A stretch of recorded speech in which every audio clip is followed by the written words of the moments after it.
All right, gang, welcome back. James Azar, Eddie Doyle. Once again.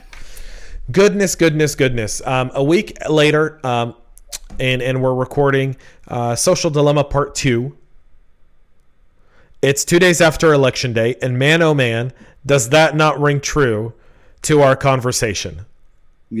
Yeah, it truly does, doesn't it? And I think this might go on. So we might morph this into a sort of a part 2B on politics, because there's just so much interest out there. That James and I were just chatting. What were the statistics there, James? You were saying more people are basically watching these kinds of results through internet type networks than regular cable TV. So we call the mainstream media because they're on cable.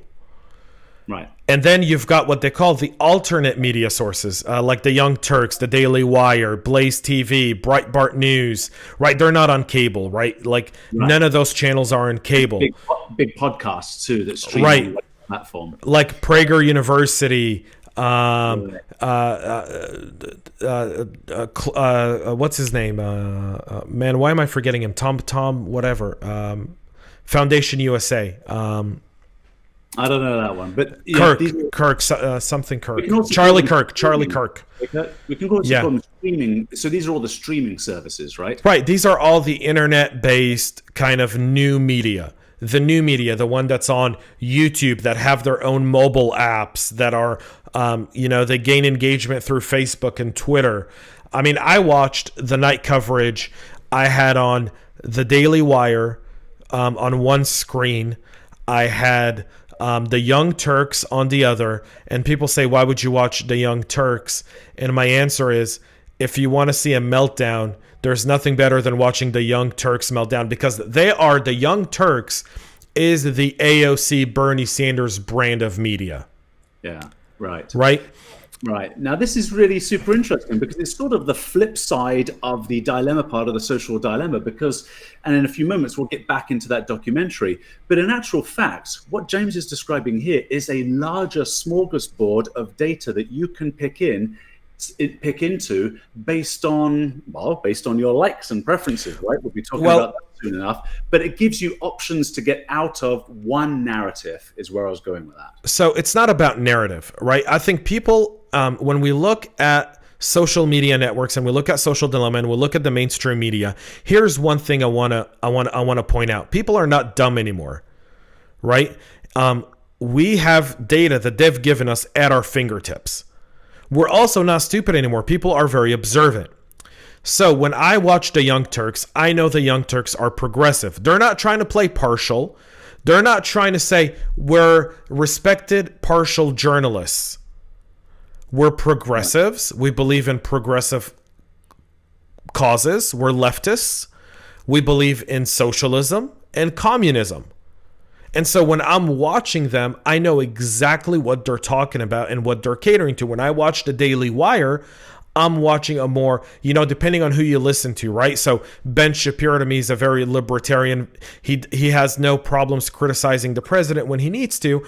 On the other end, like Andrew Klavan and Mike and Matt Walsh, they're more conservative, right? So it's hard for them to really kind of call out the president sometimes, because they go, Trump's, the good that he's doing oversees a few bad tweets.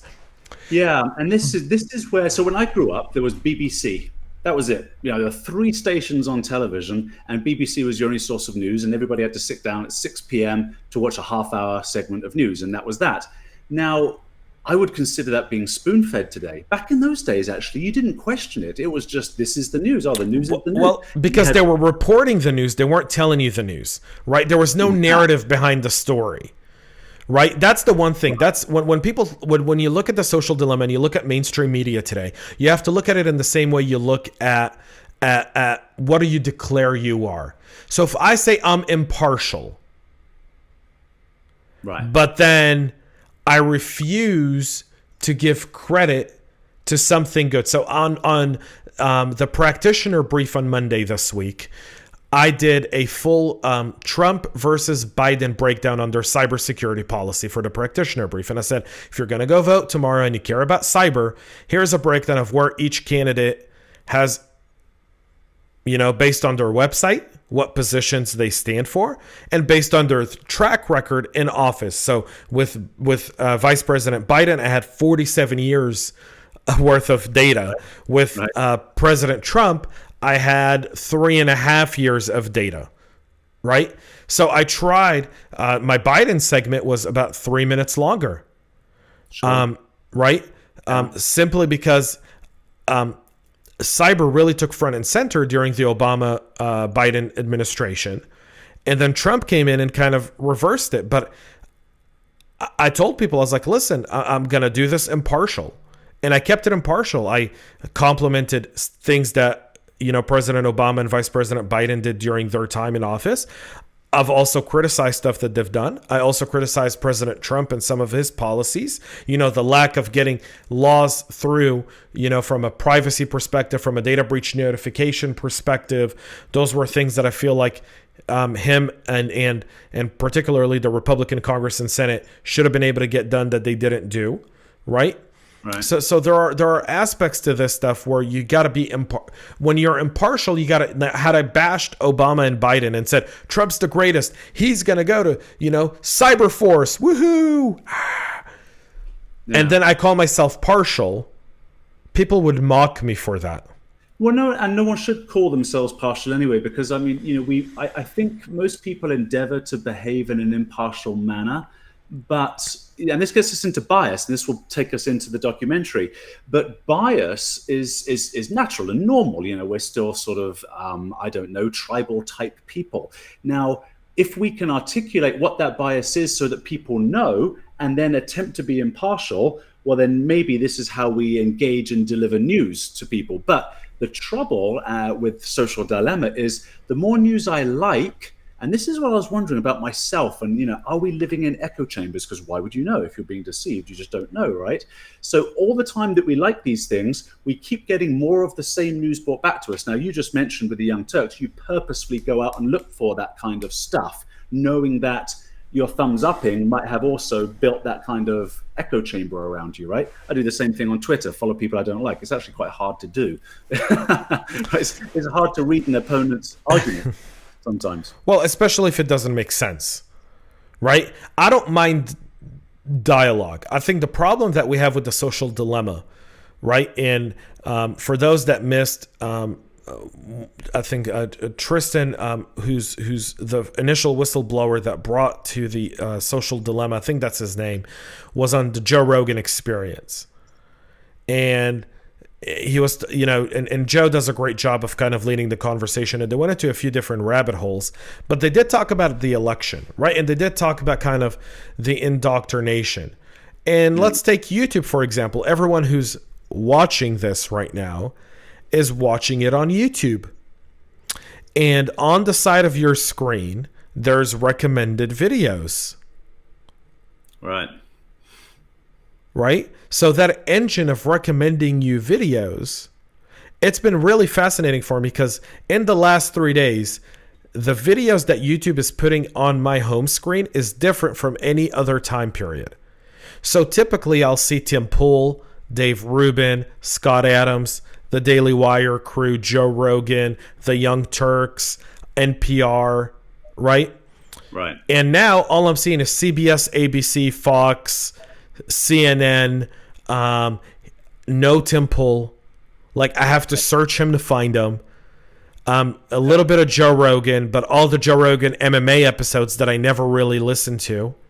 It's interesting, isn't it? And I wonder if some of that is Google monetizing their platform, and so it goes to the highest bidder, because those companies you mentioned that are now pushing up, maybe they're the ones that want to get there, and they of course have the budget to do that. The Joe Rogans don't care; they wouldn't even bother spending, right? It's all organic, based on content. But YouTube argues that when you go to your homepage, right? If you subscribe to 20 channels, when you log into YouTube, you see the 20 channels you subscribe to, because that's the content you want. Yeah, that's right. Exactly. So I don't subscribe to MSNBC. I would never subscribe to MSNBC. I don't subscribe to CNN. I'm banned from CNN, so I definitely would never subscribe to CNN. Right? I wouldn't subscribe to Fox News. right? Because I don't believe Fox News. Yeah. So all that stuff suddenly gets pushed up. All right, well, let's start talking about that. Is it algorithms, or is there a human being with an agenda behind there doing something? So what is an algorithm? Yeah, so it's ones and zeros, if then that. But who makes an algorithm? Human, exactly. So right, so same thing. Yeah, same thing. So okay, so people. In fact, I was looking at this. I was doing a little bit of research over the last couple of weeks. I mean, I guess we're talking a little bit more about kind of espionage and cyber warfare here, but it does touch the whole social dilemma that we're having. Alex Stamos was the former chief security officer of Facebook, and during the Brexit and the 2016 Russian election interference dialogue, what they did is created a dedicated team to figure out, okay, even to the phone and to the computer, we're going to try and get all the way to IP address. And what they found were a stack of them coming from Russia's GRU, the Internet Research Agency, the GRU's Internet Research Agency, right? Their equivalent of the NSA or GCHQ, let's say.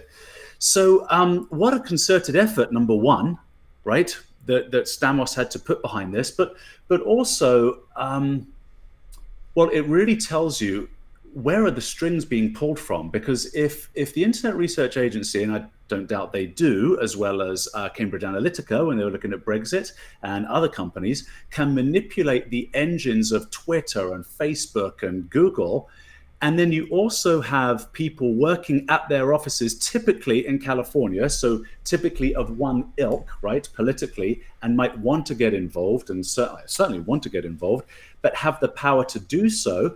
Like, do you remember the hack, James, where it was like a bunch of rich people? So, Elon Musk and Warren Buffett, Obama was on there. If you donate 1,000 Bitcoin right now, you'll get 2,000 Bitcoin back, right? Remember that one on Twitter? That was like a year or two ago. So within 4 hours, I think they got up to $180,000, right? Was transferred in Bitcoin to these bad actors.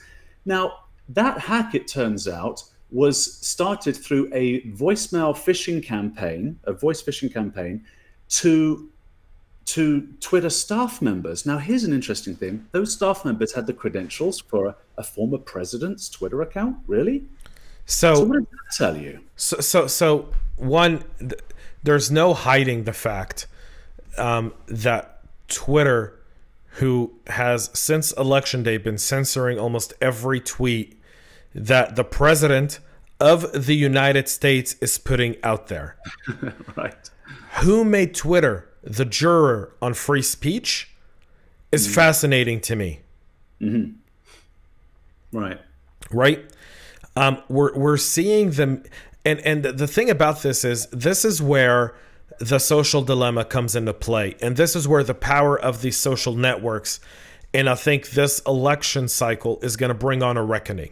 And I was telling my wife last night, we were sitting down finally for dinner after a few chaotic days. And she goes, I'm really worried, what's going on. And my wife's Israeli, so in her mind, she's like, if things get to shit here, I want to go back to Israel. And I'm like, please, no. Like, I love Israel, but I'm not ready to go live there again. Not yet. I love this country. I love my freedoms here. I love the American air, right? I love it. Mm-hmm. And so we were having, we were talking about that, and I looked at her and I said, I don't think you're comprehending the big picture of what we're going through right now.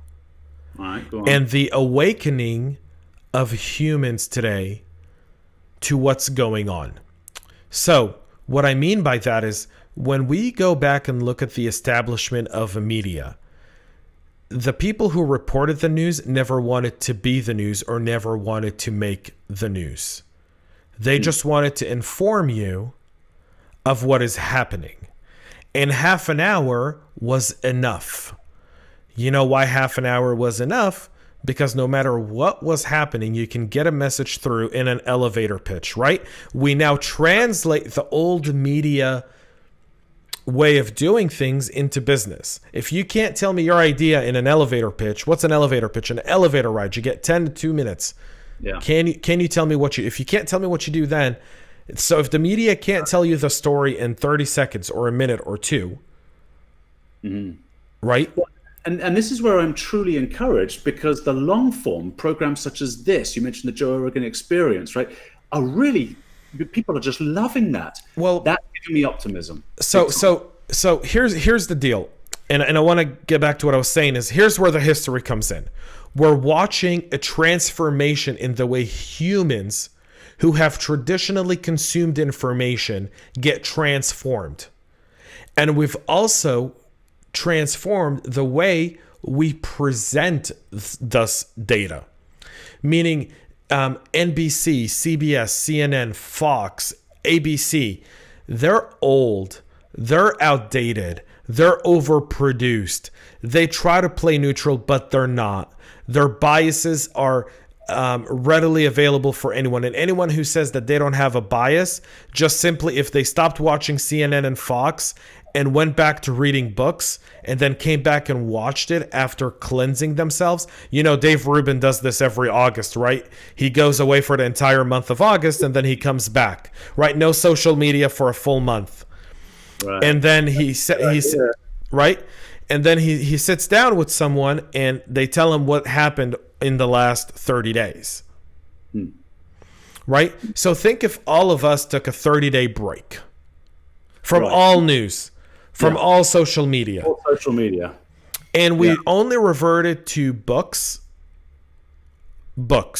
no newspapers, books, because the newspaper industry is the catapult for what happened in the news organizations and the news media. Internet made everyone a blogger. Every blogger thinks he's a reporter, right? Made the newspapers obsolete, so they had to move. They had to move towards clickbait opinion headlines because that's what people wanted to consume. That's where they were making their money. That's where they were able to sustain. And if you can sell the most papers, then obviously that's better. So you sell it to the majority. And so you basically tell the majority what they want to hear. Or you push out points that a minority wants to push out to a majority, like, the critical race theory, which has no business at all in this country. Yeah, right. That's right. Why did that become an acceptable thing? That's so. So it goes back to the idea that social media and the internet raised a bunch of different things with a bunch of different people. And we see that in The Social Dilemma, right? They talk about this. The sister in The Social Dilemma is the one that doesn't use her phone. She reads, she educates herself. She might read a newspaper, but then she'll go and research this, kind of in a traditional and non-traditional way, maybe do some Google searches, authenticate your sources, form an opinion. And that's how we were. Our parents, our grandparents, that's how they got the news, right? They would get a 2-minute story. Oh, that story is very interesting.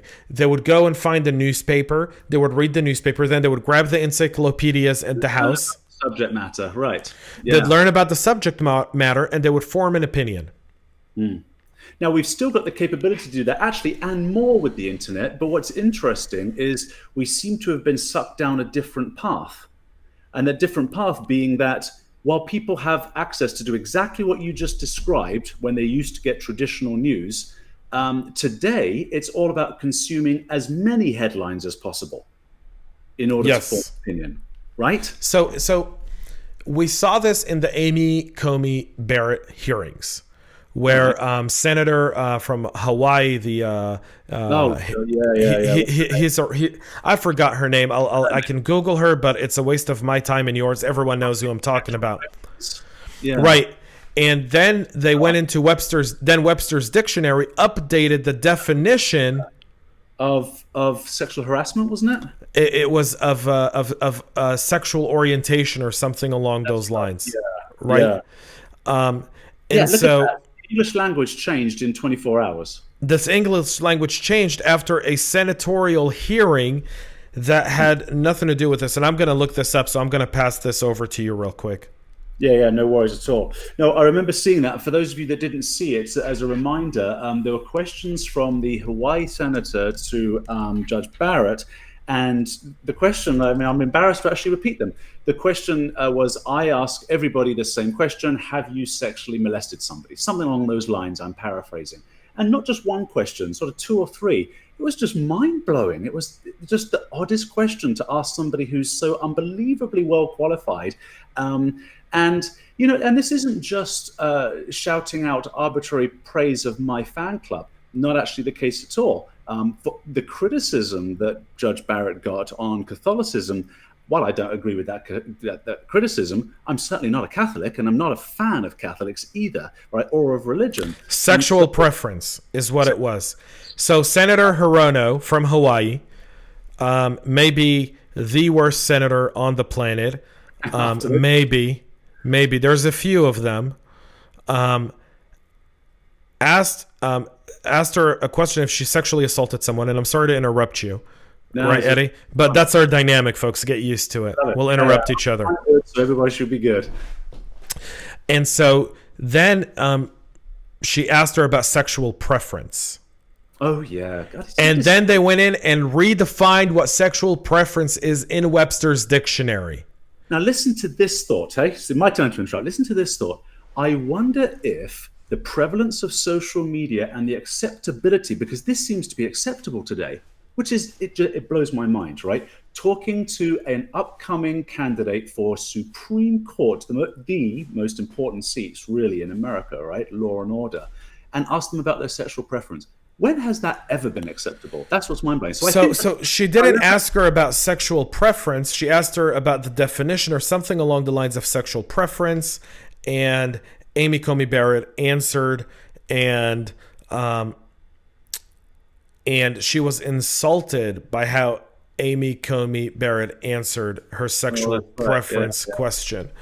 And then she defined what sexual preference is, and then they went in and changed that definition of the word. Now, the problem with that goes back to the point you were trying to make earlier. James, we have all this data readily available today.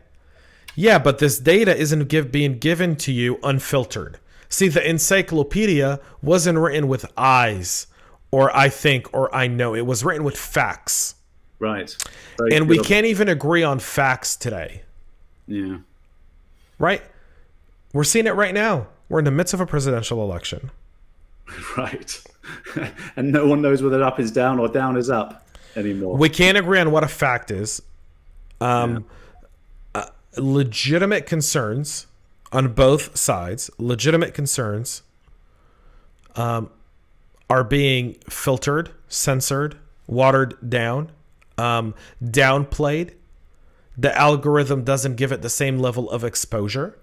And this is what we talk about when we look at the social dilemma. The social dilemma makes a private company the arbiter of free speech, the arbiter of your success, the arbiter of your exposure, the arbiter of your thought, the and not an elected arbiter, an unelected arbiter, where you don't even know what the standard is because the standard constantly changes to serve the purpose that the people working in that company want to serve at that period of time.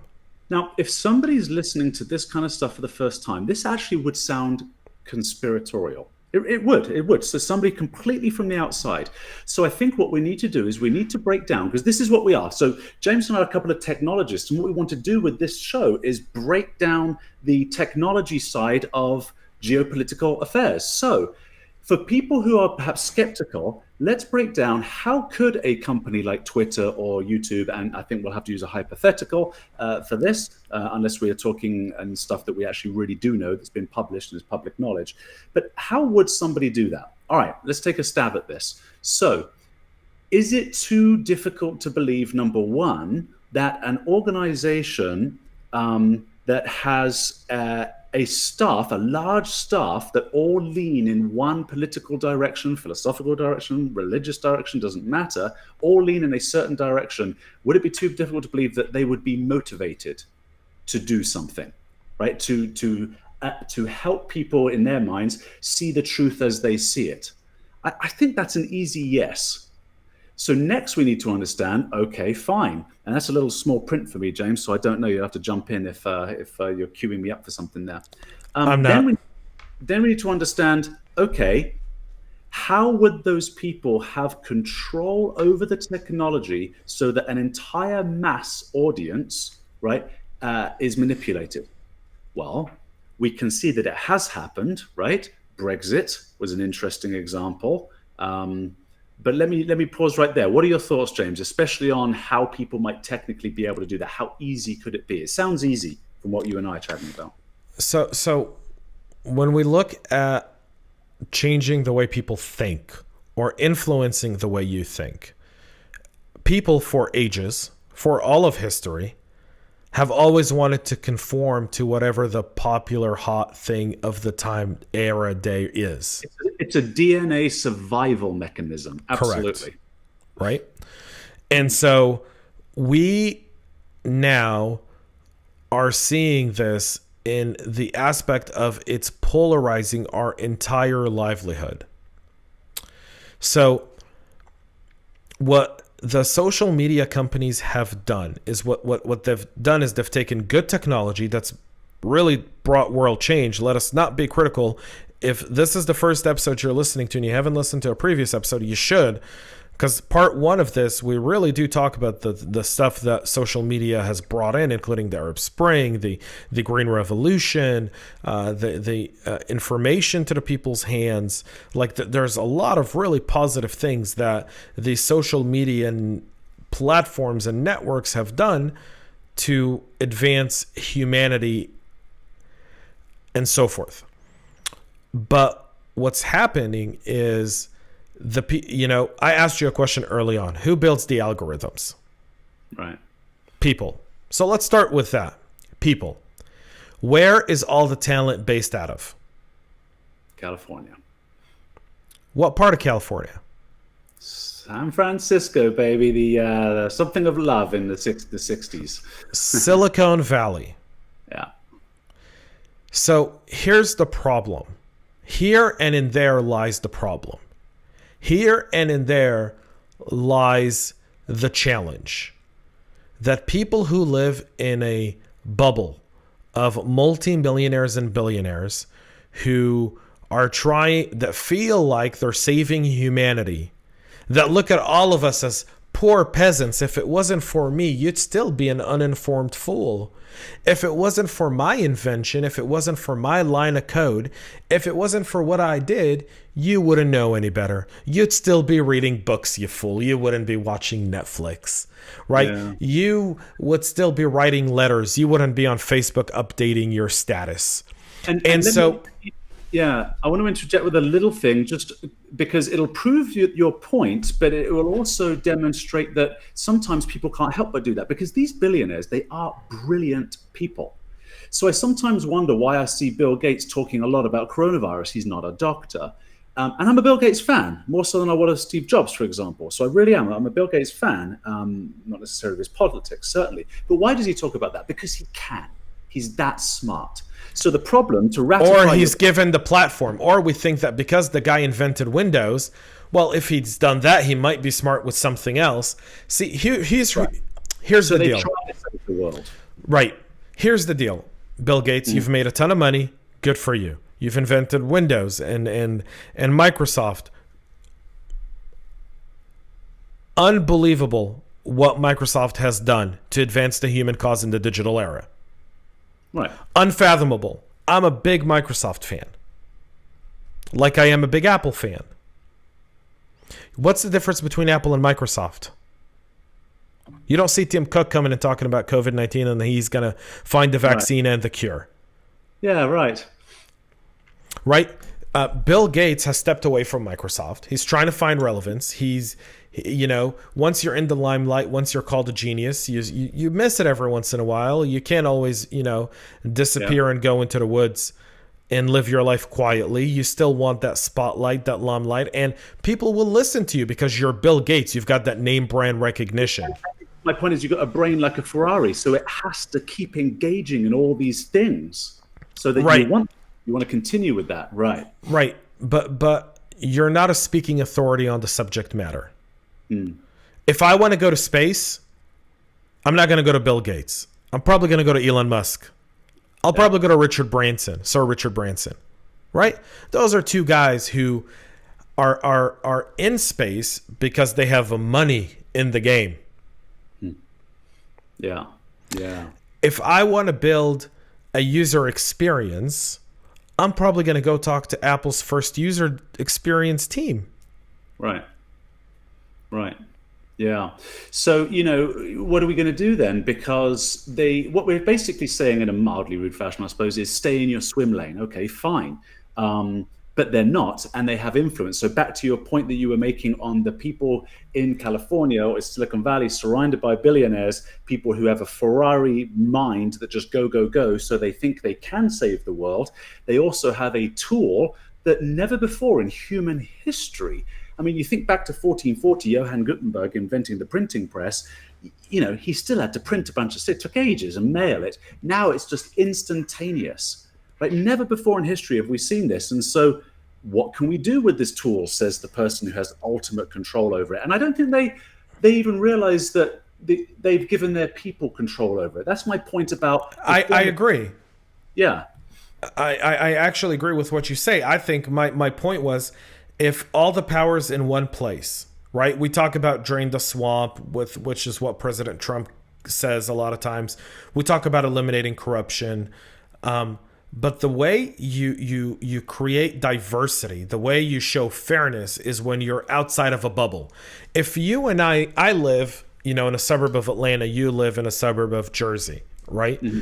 And so if you and I went right now and we lived in an identical suburb and it had everything we ever needed, and we were safe, and our kids went to great schools, and our wives were super, happy, and life was awesome. And we don't really need to go anywhere because within an hour of where we live, we have everything. Right. And we're in this bubble. We're disconnected from what's happening to our fellow man. Mm. Right? And so what's happening in California today is they're disconnected from what the normal person wants. They keep thinking that they can program the normal person to be like them. But we don't all want to be like them. We want to be like us. And my biggest fear from watching The Social Dilemma is the elimination of a unique person and the creation of robo-army humans who are programmed to think a specific way. Right. Because not in a conspiracy theory place, but in a place of we're all under the Silicon Valley umbrella train of thought. Right. Because they think everybody thinks like them, so in their bubble. So in actual fact, maybe even inadvertently, and I'm sure there are folks that, have ill intent, to be sure. I mean, organizations of 100,000 employees, there's got to be a few jackasses, right? And so, these people will push information out based on what they think the whole world revolves around. Now, this is George Orwell's 1984, right? With the social and what Social Dilemma so brilliantly picks up in their documentary, that now the people in California that think you want to have that information actually train you to have that information, and then you reply back and fortify that same information. So the first time an optimist, three-quarters full guy like me got a little bit concerned with this is, through these dialogues with you, James, and watching The Social Dilemma, because I can see how it could happen now, how people can think in one particular direction. Well, it's the echo chamber, right? And people want to be reaffirmed of their opinion. And a lot of times it's not an opinion that you've came about on your own. And a prime example of that, and this is going to be a bit controversial, right, is the idea of some of the protests that we're seeing, Antifa or whatever they call themselves, right? Yeah. It's a bunch of, high-end, spoiled college brats that want to relive Woodstock and think that they can do what the 60s did. In the 60s, this nation had real problems. Yes, we had segregation in the South. Yes, we had racism. People were still getting lynched. Those were real problems in America. Right. And we needed a movement like the Civil Rights Movement. We needed leaders like Martin Luther King and Ambassador Andrew Young and John Lewis and Malcolm X and President Johnson and President Kennedy. We needed those kinds of people to get through that ugly part of our nation's history and create a better future that we exist in today. Right. But it feels like we're in these echo chambers where people are trying to find purpose. And so I'll tell you something. The month of November on my podcast is I'm dedicating it to veterans, and it's Veteran November. Look up the hashtag on LinkedIn. Every day I put out an episode, 30 minutes, with another veteran who's an InfoSec. And you go, James, why veterans? Well, veterans don't get a lot of recognition. We can get into that in later episodes and all that good stuff. I don't want to do that thing. But what's one common theme out of all my veterans that I've interviewed thus far? And I've done like over 20 recordings. Go on then. Purpose. Why do you join the military? Purpose. Service. Why do people in the military, after they leave the military, you see people sometimes homeless, on drugs, on alcohol? Why? They lose that sense of purpose. Mm-hmm. Yeah, that's right. So here's what's lacking in our community today, and here's what social media is trying to do, and here's what Russia and China and Iran and North Korea and everyone else knows. We don't have purpose. A lot of people don't have purpose. You grow up in a household where your TV and your computer is your babysitter. Yeah. You go to school, your parents are going through the motions, and you're never inspired to find your true purpose in life. And anarchy is a very interesting draw for people who have no purpose. We could really get into some stuff here, but let's go for it a little bit. So this is according to the NSA, and there was another group. I'll look it up in just a moment, but certainly fact check me, James. The GI, the Russian Internet Research Agency, so their version of NSA, their number one disruption campaign in 2014 was Black Lives Matter. Okay, so right. Just letting people know this is such a touchy subject that you immediately get hate for this, but just relax for a moment, because all I've said is Russia realized that if we want to spread dissension, if we want to create chaos, in other words, give people purpose to rally to some cause, but we need them to not rally to a cause of democracy. Obviously, if you're Russia, you want us to rally to a cause that will divide us. So they happened to pick Black Lives Matter. That was a real shocker for me, because with absolute empathy and sympathy for any innocent person that is either wrongfully accused, wrongfully punished, hurt, that's a horrible crime, and we need to deal with that. Now, notice what I just said. Anyone, not white, black. We need to stop with that dialogue. If we just take that dialogue out and talk about people's behavior, which, by the way, was what Martin Luther King was talking about, the content of their character, then I think we clean up a lot of this stuff. Because the reality is, I've been back in the US 4.5 years. I travel extensively across the US. It's what I do for a living. I keynote, and not once, and I'm not saying this is just anecdotal, this is not scientific, but not once have I ever witnessed an egregious act of racism. Now, okay, fine. So yeah, you're a privileged white guy. This is what people will say. I understand why they say that. And yet I didn't witness anything or speak to anybody that is derogatory toward any race. That's just interesting to me. I don't know if it's nearly the problem. Actually, I'll be much more frank. It's not nearly the problem it's made out to be.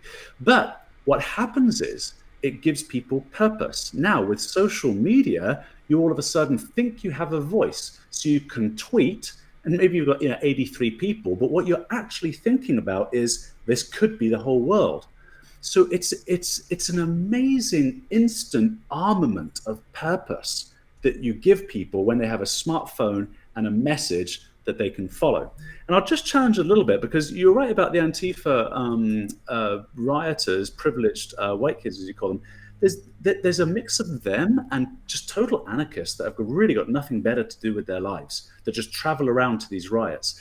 You need to follow, for people who are new to this, a reporter called Andy Ngo, I think it's last name. N-G-O. Yeah, Andy Ngo, the guy who is tracking Antifa in Portland and other places. He was attacked by them a few years ago.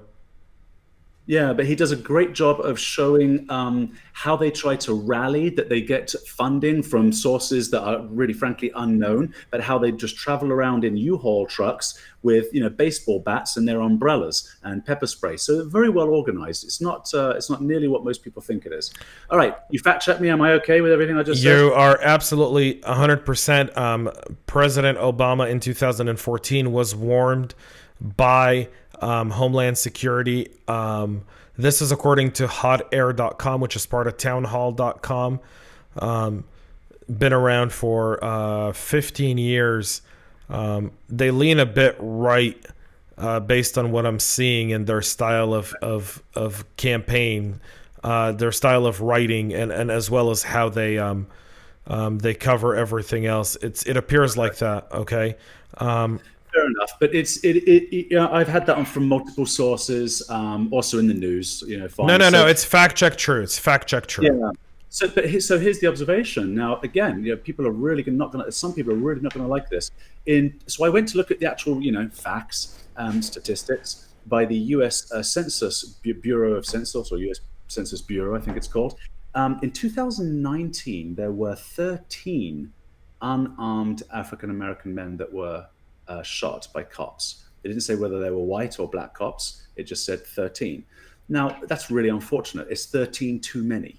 Okay, there's other ways to take care of, at times, people who are perhaps aggressive, but completely unarmed. All right, so we can have that conversation, but that's not my point. My point is that are you surprised?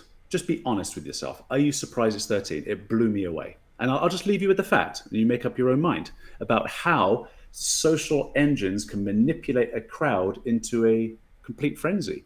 I mean, Cambridge Analytica, this is what this company did for a living. It wasn't a hack of Facebook. It was always called a hack on the news. But when Cambridge Analytica first got exposed for Brexit, and then also in the 2016 election interference in the US, it wasn't a hack. It was just very smart people taking advantage of the terms and conditions in Facebook so that they could exploit people's thoughts, right? And direct advertising to those people accordingly.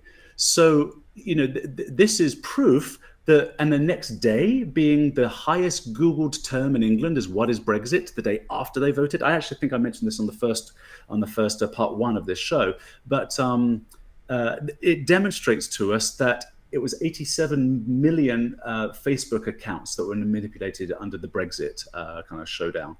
And so, yeah, can an entire nation be manipulated so that something huge happens? Like, England, whether you agree or not, that's not my point, being out of the EU, yes, something like that can happen.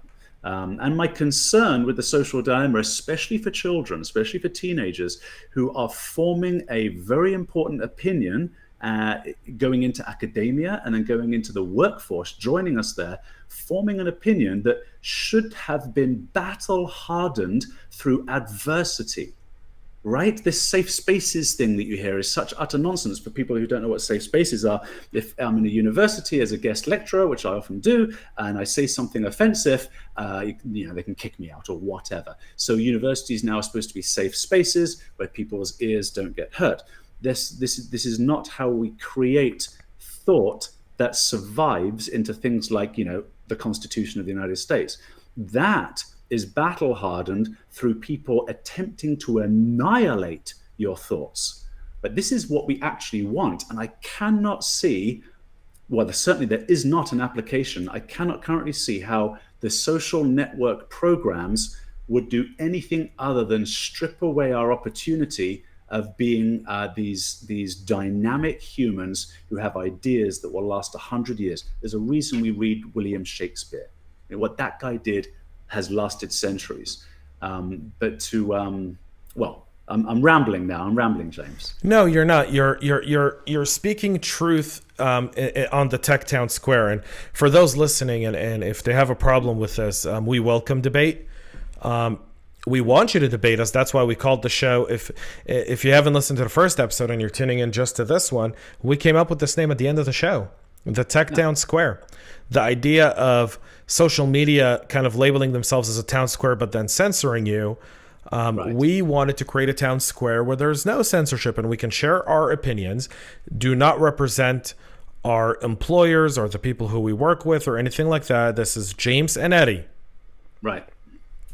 And we want the fight. We want the dialogue, right? That's a right. healthy... We want to hear different opinions.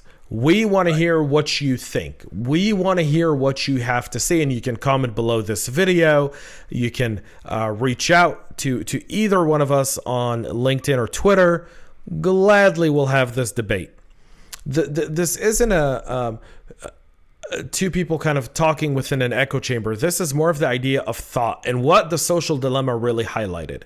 The loss of individualism on a global scale.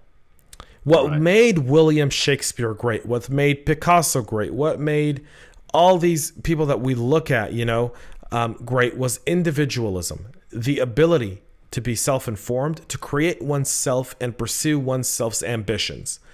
And now, the social media networks, intentionally or none, we're not going to talk about malice because we can't prove it. There's no way to fact check malice unless a whistleblower comes out from Twitter and they go, that's what they intend to do, and I've got proof. I've got internal emails, recordings from meetings, and so forth. And then you go, well, now we've got malice, right? But we don't need it to prove a point that we're trying to make, that the town square we thought was a town square is not. And we would actually like to create it's not, because the president of the United States is trying to tweet on election night in the town square, and they're saying, no, cut off his mic. And you're like, he's the president, assholes. We elected him to be president. We want to hear from our president, right? Yeah.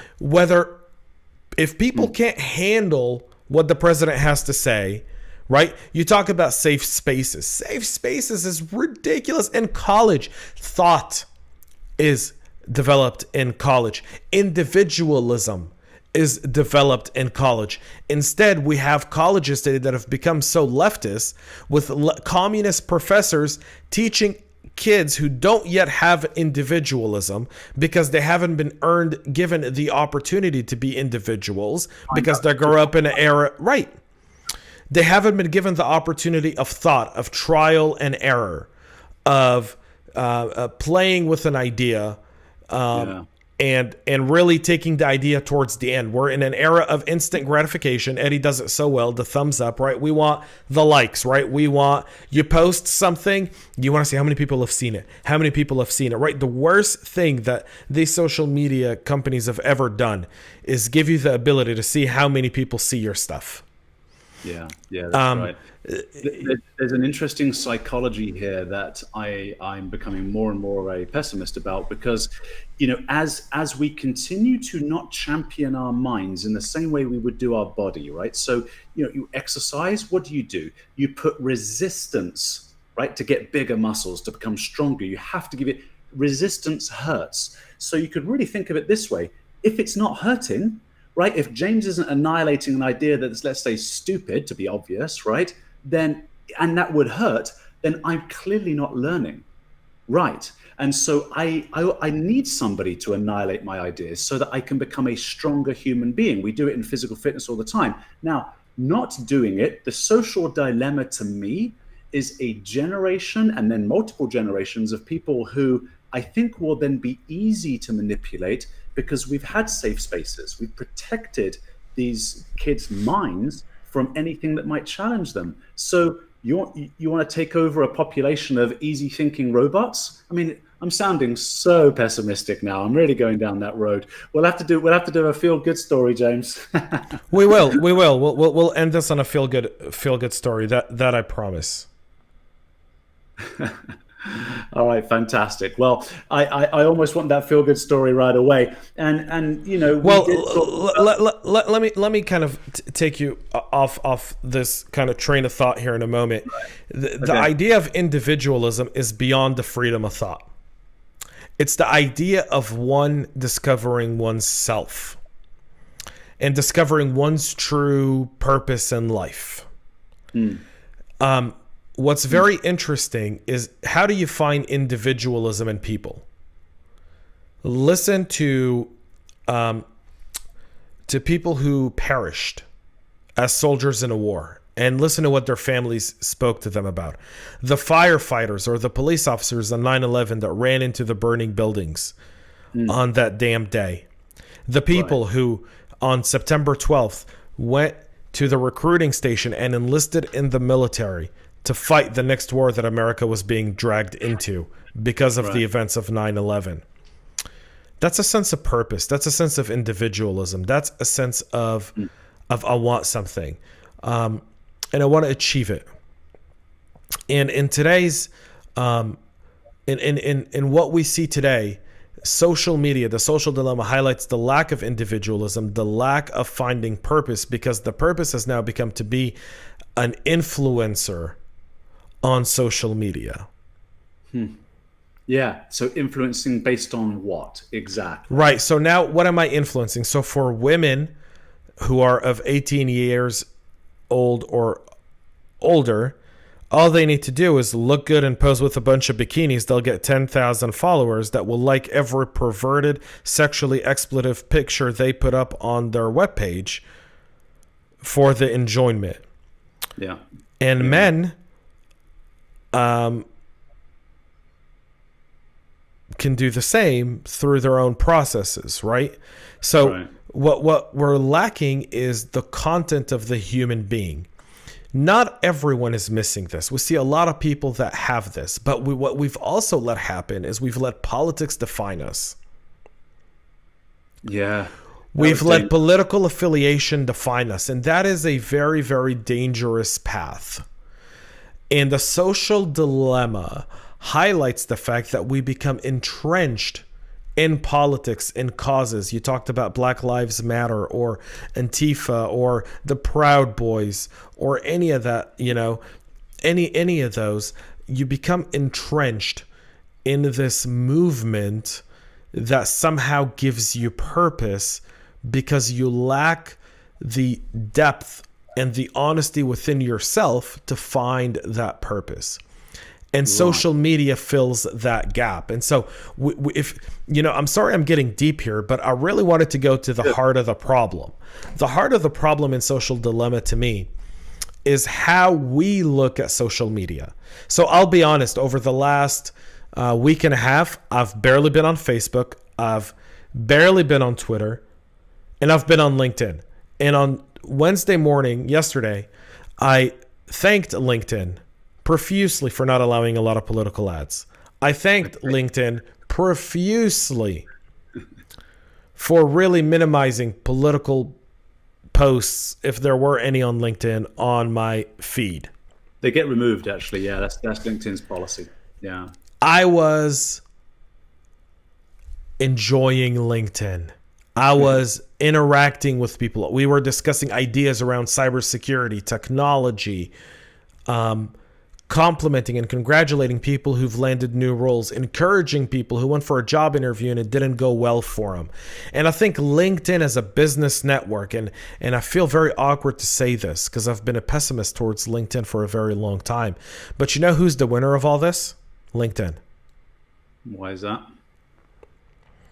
LinkedIn has given you a place where you can interact with people and support each other and encourage each other in an environment that doesn't judge you based on your political affiliation. Right. In an environment.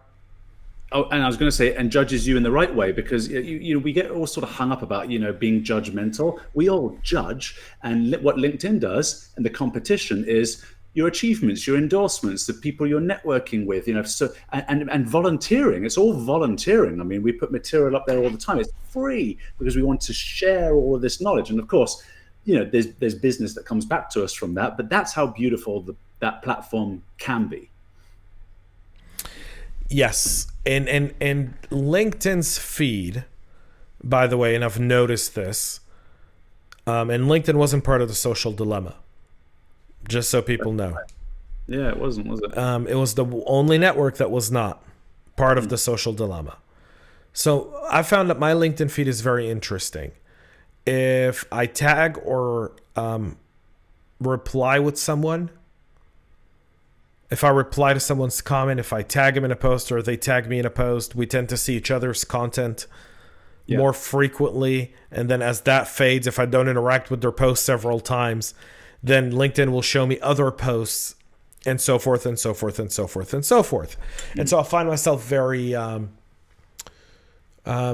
very engaged with LinkedIn and so forth. With Twitter and Facebook, I don't feel the same. I see the manipulation, and whether that's because I'm in technology and cyber, or whether it's because I've seen the social dilemma and I'm looking for it, right? Like if I told you to go look for something that was there in front of your eyes and you never saw it before, you'd find it because you're looking for it. But if you weren't looking for it, you'd never know it's there. Right. And here's an odd confession.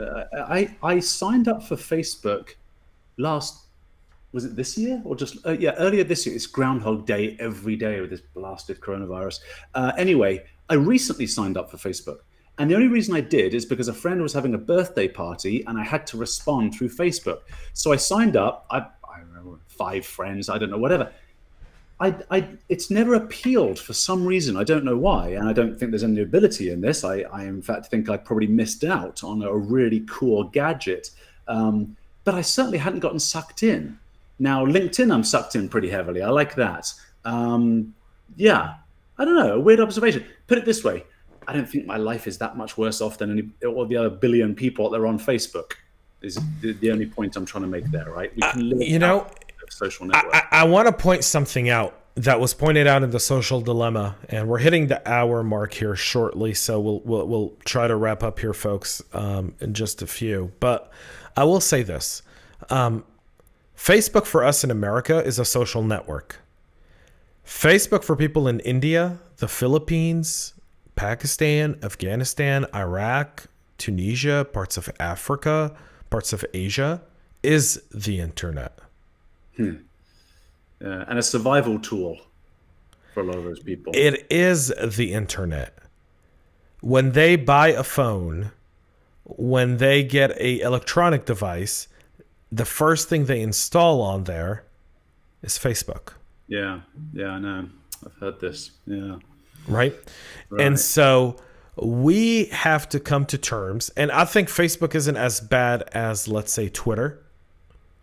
With the interference, you mean? With the interference. I think that Facebook started, by the way, from a bunch of individualism kid in college coming up with an idea. They were individualism. Rating girls. Started. That's right. That's what it was for. And then it went to connecting with your friends. And then the rest is history. The Social Network, the movie is pretty decent in terms of kind of giving you the journey of it. Very dramatic, but decent. Yeah. Right? But if you look at today's Facebook, it's a monstrosity. It's got offices all over the world. And, last time we spoke about the debate of whether or not they should be regulated. And last week, I think it was after we recorded our episode, they were testifying on the Hill, and Jack Dorsey and Mark Zuckerberg. And I think Jack Dorsey got the worst part of that. And by the way, Jack Dorsey looked fucking horrible. Like, that guy looked gnarly.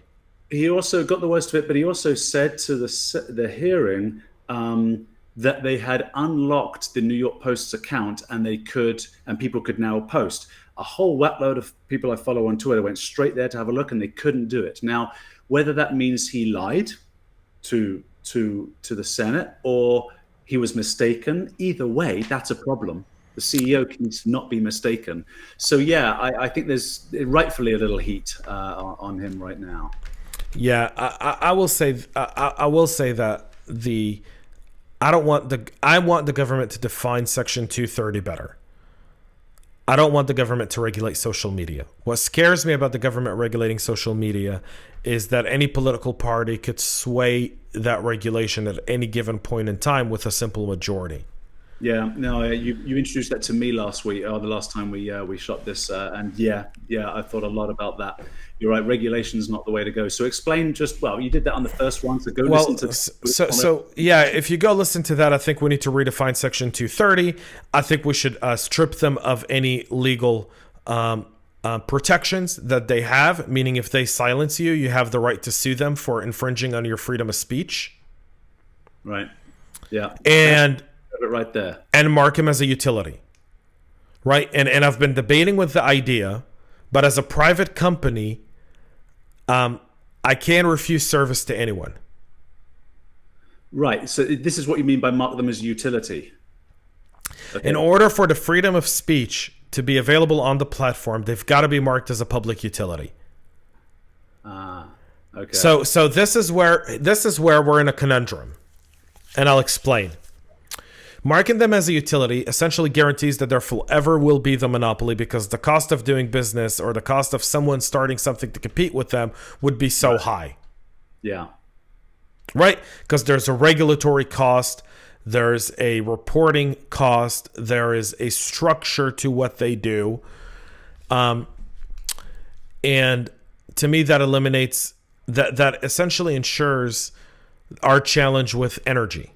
Because the energy companies have become utilities, they have very little interest in R&D. They have very little interest in trying out new things because they're a utility. There's never any competition.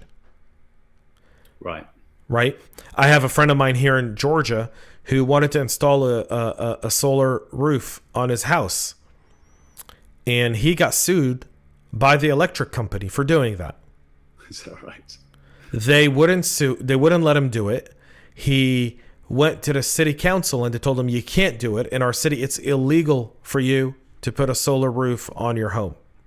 No kidding. Yeah. So that's the challenge with a utility. That's an example of utility. Essentially means that they now work for the government. They work with the government. They rely on the government. And depending on who's leading it, that's how they're going to behave.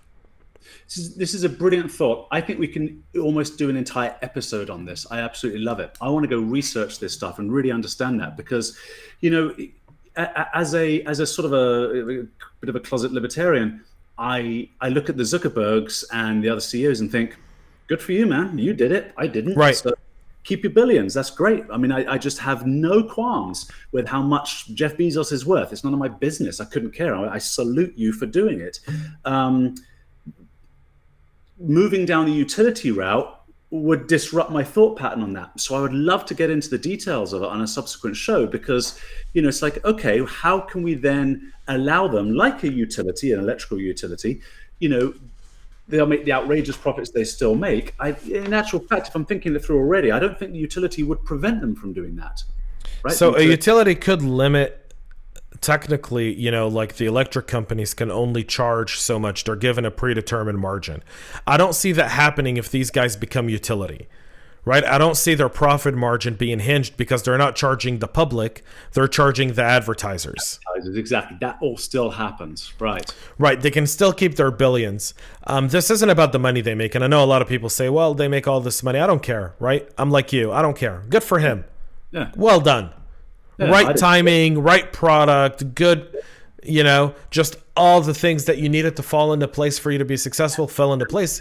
As if they didn't work, right? I mean, people who don't understand, like I work for I have a day job and work for a billionaire, and you know, these people work all the time, right? It doesn't just fall in their lap. It's not like the old Monopoly board guy smoking a pipe and just sitting in his big leather chair doing nothing, raking in the coin. No. They work all the time. I would imagine Jeff Bezos, and I've seen interviews with him, is so sharp, right? And he's always on. And that's a real challenge, by the way, because all right, so we got how much more time do we have, James? We have as much time as we freaking want. It's our show. All right, exactly. Good. So I'll jest on this one. So I tend to joke. There's a billionaire I know, self-made billionaire, that he's got about 155 IQ. And I suspect he does. I mean, he's just ultra smart. And most of these guys are. I mean, the Jack Dorseys and all the rest of them, these are incredibly smart people, and they combine it with an incredibly hard work ethic. You get those two together, you're going to do well, right? You're going to do well. This is wealth creation. And so now I've got a good IQ, right? So mine's 138. However, the difference between my IQ and this friend of mine, this multi-billionaire, is the same difference of the average human IQ and a chimpanzee.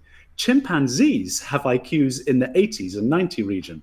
So I always jest that to these CEOs, talking to guys like me is kind of like talking to a chimpanzee. It would be frustrating, most certainly. And so, yeah, I tip my hat to those guys that have earned it, and I say, well done. Look, here's the thing. Not every guy in Silicon Valley is a genius. To define everyone in Silicon Valley as a Ferrari would be doing a disservice to the real Ferraris. I don't know. I don't think Jack Dorsey has a high IQ. I've never seen anything about his IQ, but now you've made me curious. I kind of want to, DuckDuckGo it and see what his. I want to DuckDuckGo Jack Dorsey's IQ. Well, the IQ debate is a debate I like because it's a biological equalizer. So people can argue as much as they like about, we shouldn't measure people's IQ. Yeah, guess what? Some people aren't lucky. Some people are really lucky. IQ is a thing you're born with, and this almost levels the playing field a little bit, because somebody who's born with an IQ of 155 and they've got a great work ethic, they're going to do amazing things. Someone like the Unabomber, who had the highest IQ on record, 166, recorded on record, higher than Einstein, doesn't have a good ethic. So there you go. Well, I think the Unabomber is a very interesting case. I don't see anything here in Wikipedia about his IQ, and but bottom line is, just so that we're clear, his idea of Twitter, I don't know if you know this or not, came from the short form messages that taxi drivers were getting from dispatch. No, I didn't know that. That's interesting. So he said, if dispatch can send the taxi driver a short form message that lets him know where to go to pick up and where to take the person and how much to charge, why couldn't people do the same thing? And that's the idea of Twitter, right? He's not some genius. I thought Facebook required a little bit more sophistication. I thought Google was Sergey Brin and what's his name? Larry Page. Page, yeah. That took some high IQ. Bill Gates has a very high IQ. Steve Jobs, Tim Cook, IQ. The CEO over at Microsoft, Zendaya, he's got a high IQ. I don't believe that everyone who works in that organization has a high IQ, and I don't believe every CEO has a high IQ. Jack Dorsey, by the way, let's not remember that before Trump became president, Twitter was on the way for bankruptcy. The one thing that saved Twitter over the last 4 years was Donald J. Trump. No kidding, really? Twitter in 2014 and 15, Jack Dorsey stepped away from the company. Right. The board fired him. Mm-hmm. He became the chairman of the board. They had no real revenue. They couldn't help their advertisers. Yeah, that's right. You're reminding me of all this. You're right. Then Donald Trump announced that he's running for president on what platform? Right. Oh, is that right? He did it on Twitter. Twitter. Yeah. He went on Twitter and he said, big announcement coming today from the Trump Tower in New York at so-and-so. And then he came down the escalator and the rest is history. Right. No, I didn't know that. What Twitter was before President Trump came into play was a place for celebrities and their fans to interact in short form format. Okay, so granted, the idea does sound simple, and a lot of ideas are simple. Amazon, right? But surely, I'll argue a little bit for Dorsey. I don't know why I'm not that much a fan, or at least I'm not a fan. Surely to create that entire organization requires like a massive intelligence. No, I disagree with you. Not in Silicon Valley. Not when you go and you get venture capital money and venture capital comes in and they surround you with people who help you build up your company and they tell you, go focus on building the product. Here's your engineering team. Here's $10 million. Go get started. Build it up. It takes IQ to build something on your own. And Silicon Valley has long ago lost its high IQ realm.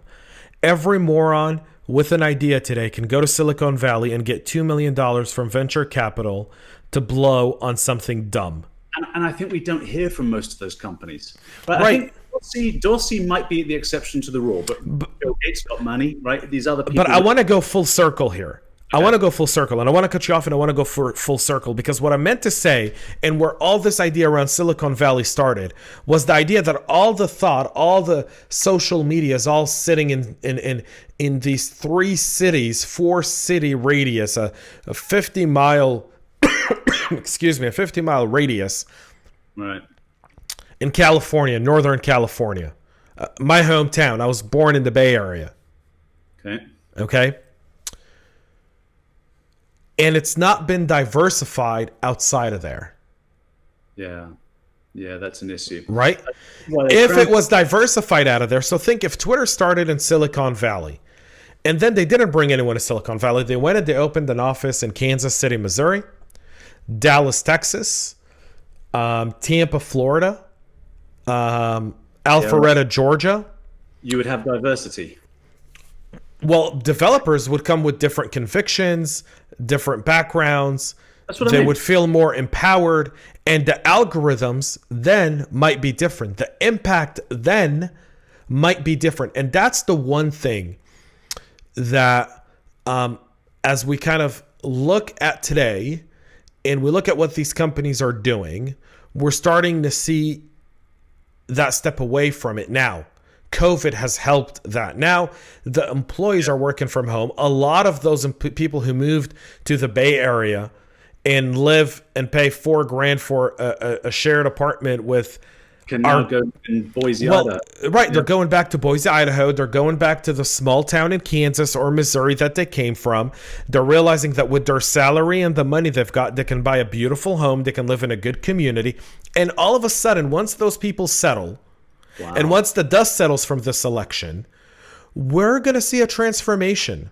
Yeah, this is really optimistic. This is a new thought. This is awesome, man. So we're going to see a transformation, because that transformation is going to be in all those people leaving and going to live either in rural parts of California or go back to their hometown or go back to their home state. They are and what their purpose was prior to this getting in. Well, and all of a sudden they come back and they're making $180,000 a year. Right. Mm-hmm. in a town where the most expensive home is $150,000. Right. So they're able to buy a piece of land for $50,000 and build this beautiful home. And now they're making money. And 3-4 years down the road, they go, you know what? I'm going to invest here and I'm going to build a coffee shop, or I'm going to build a developer place, and I'm going to hire people to come work in my development company.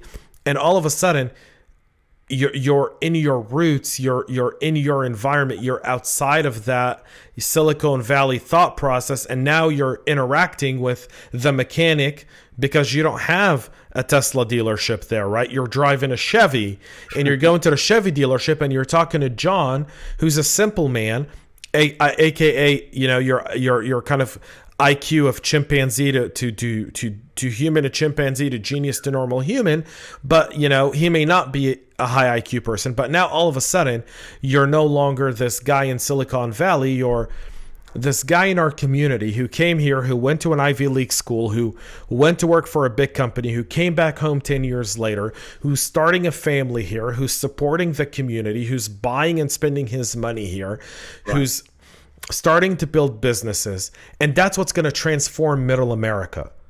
And I think that's something that COVID unintentionally is doing. Right. We're seeing more and more companies making it optional for people to come back to work. You don't have to be in the office. We're going to see the urban population slowly start to dwindle. More and more people are going to start to move out to the country, out to the rural areas where you get more house for your money. And if you've got to drive to the office 2 days a week, okay, so I've got a bad commute twice a week, but it's not every day. Right. Well, I mean, Microsoft, Facebook, I think they've all now said you can work from home indefinitely. So absolutely, these people aren't driving anywhere. They're working out of their homes. Right. They're building that gorgeous house with that amazing at-home work office. And I want to point out an irony here, which is that by doing that, so what COVID is hopefully going to force us to do, you've just spoken to the optimist. I'm really happy now. By doing that, we get diversity. Here's the irony. What we see from the social platforms is all about diversity, diversity, diversity. And yet by being in one place, California, there's no diversity. What an unbelievable irony. I would love it if that were pointed back. It's just like, hello, look at this thing.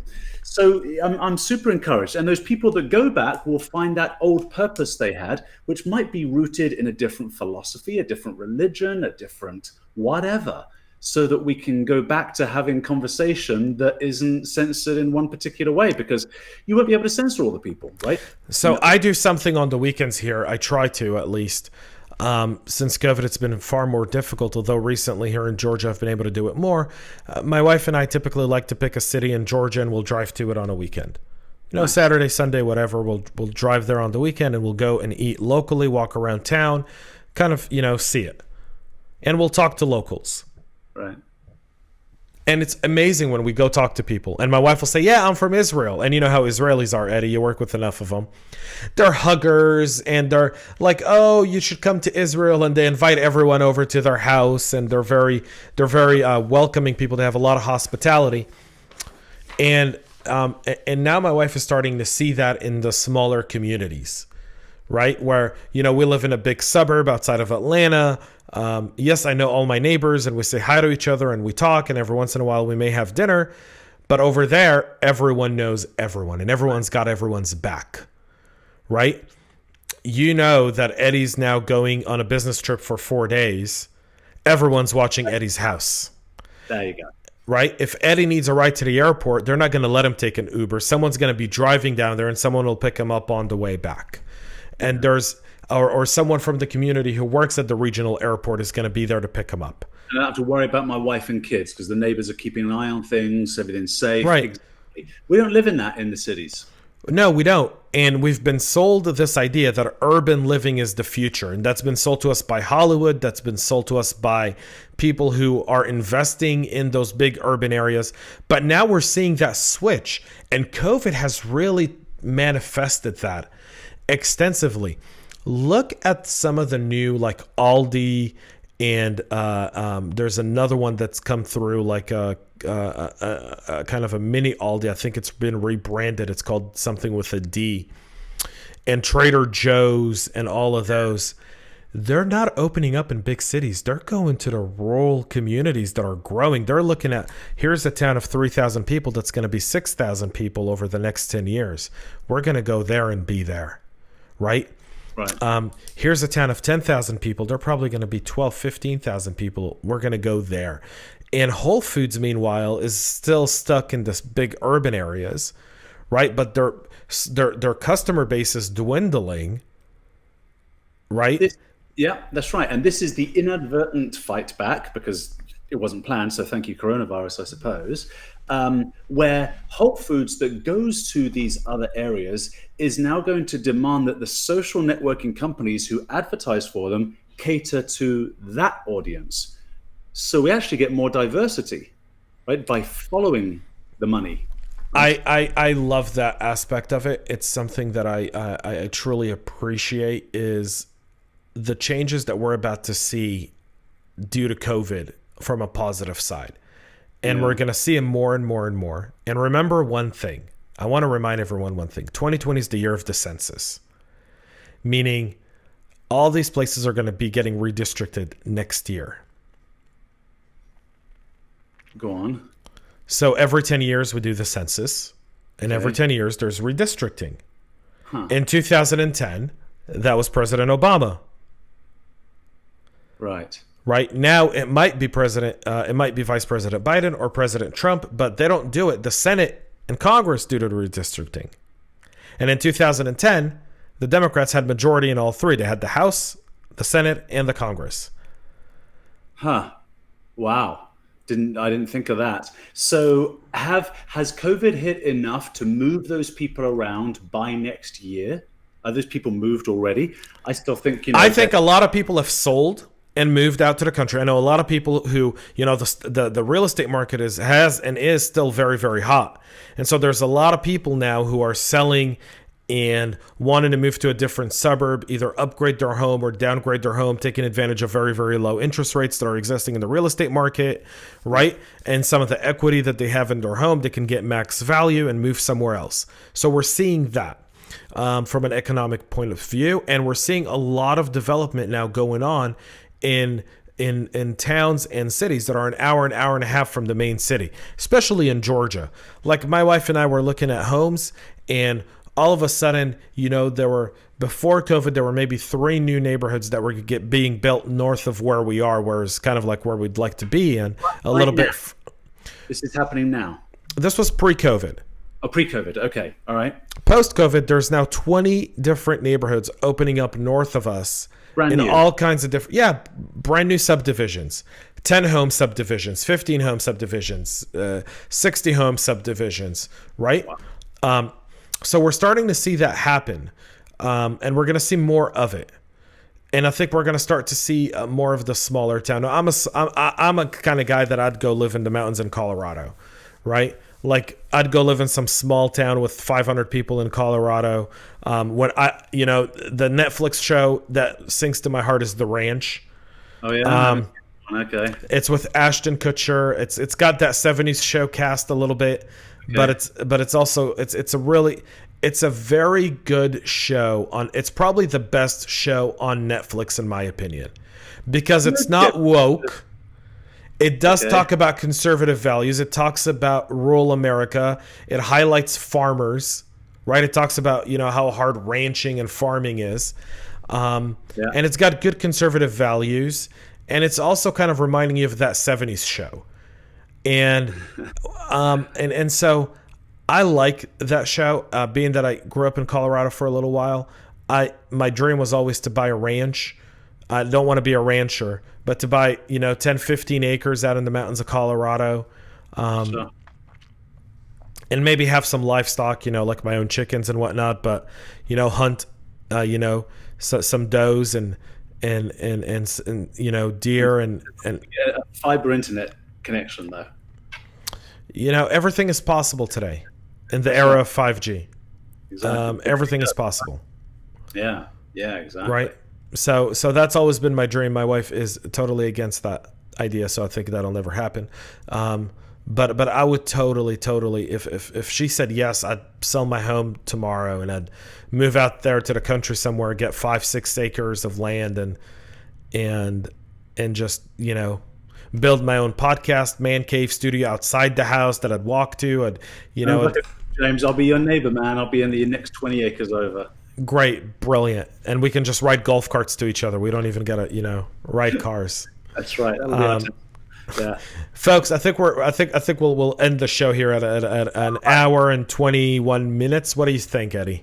Yeah, absolutely. All right, so here's a final thought for me, and then you give the actual final thought, James. Well, firstly, it's Movember, clearly. So, gentlemen, you might not like it, but if you're 50 or over, 1 in 9 men get diagnosed with prostate cancer. So go get the check. You just got to get it done once a year. I embarrass myself to help you.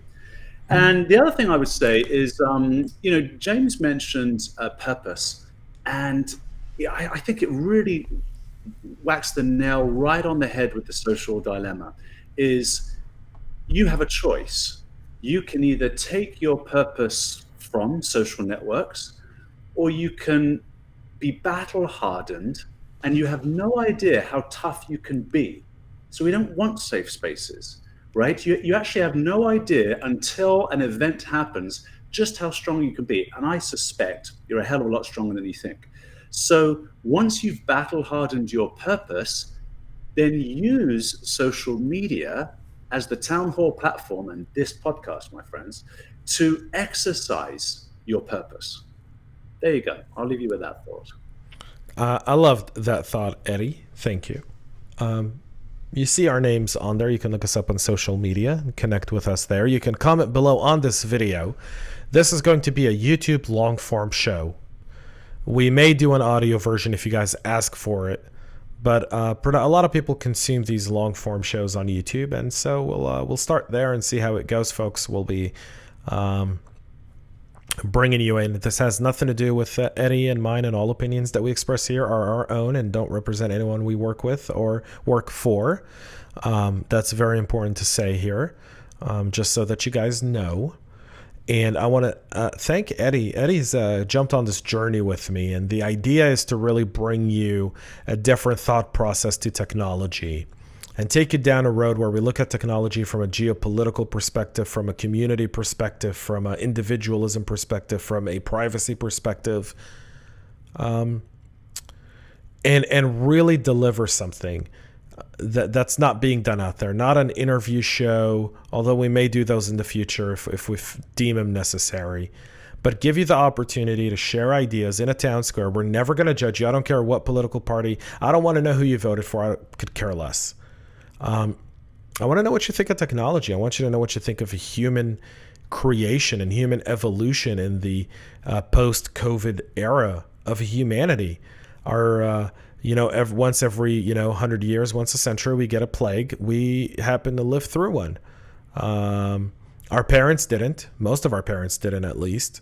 Right? They may have been born post World War II for I think for the majority of people who are watching the show, and so we get to be that generation where our parents got to build from the ruins, and we have to understand that now. How do we go higher? How do we break through barriers and ceilings and adopt to new technologies and make them part of our lives? But how do we still maintain our individualism? How do we still maintain our freedom of thought? And how do we not let companies infringe on our rights? And how do we not let governments infringe on our rights, folks? The flag that's behind me has one of my favorite quotes. We hold these truths to be self-evident, that all men are created equal. We all have the right for liberty, happiness, liberty, the pursuit of happiness, and freedom. Right? Am I forgetting my own quote today? You got it. Yeah. Right. I'm sorry, I'm forgetting my own quote today. It's been a long 3 days, folks. I've been on election coverage for 3 days, and so time to call it. So with that being said, we hope to be able to provide you a platform where you can speak your ideas. You can speak your thoughts freely, folks. We won't tolerate any bullying. You write a shitty comment, I'll ban you. I will. Game over. That moment, banned. We want to encourage discussions. And in the future, as we pick up more and more of you guys who tune into this, we'll do these lives, right? So we'll interact in our own room. We'll be able to comment on your questions and we'll make them more focused. We'll come in with 1, 2, or 2 topics, but these are our pilots, right? Not everyone can have a Seinfeld-like pilot, right? Or a Cheers-like pilot. The best 2 pilots in the history of TV is Cheers and Seinfeld. That's it. Absolutely right. Yeah. And so, you know what? Let's bang out some more because I'm having fun. We're going to bang out a ton more. Yeah. The Tech Town Square, Eddie and James, folks. Thanks so much for watching. Thank you for listening. Everything's going to be okay.